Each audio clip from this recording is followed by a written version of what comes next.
Avui iniciem la distribució d'equips informàtics per a l'alumnat del municipi per evitar la bretxa digital. L'objectiu és que tots els alumnes puguin continuar el tercer trimestre en igualtat de condicions i centralitzem des de l'Ajuntament el repartiment de 140 ordinadors procedents dels centres escolars. També hem previst la distribució de dispositius de connexió per a aquelles llars que no disposen de senyal telefònica. Dir també que repartirem el material escolar que ens van lliurar diferents entitats l'any passat a la campanya Regala Il·lusions i que en total es beneficiaran 250 alumnes de famílies econòmicament vulnerables. Volem destacar la important feina de col·laboració i coordinació realitzada entre totes les escoles del municipi, els agents educatius i els treballadors de l'Ajuntament.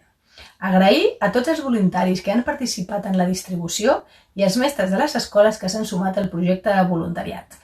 Cuideu-vos molt, nosaltres continuarem treballant per a una educació de qualitat, equitativa i inclusiva per tots els nostres alumnes. Ens retrobem aviat!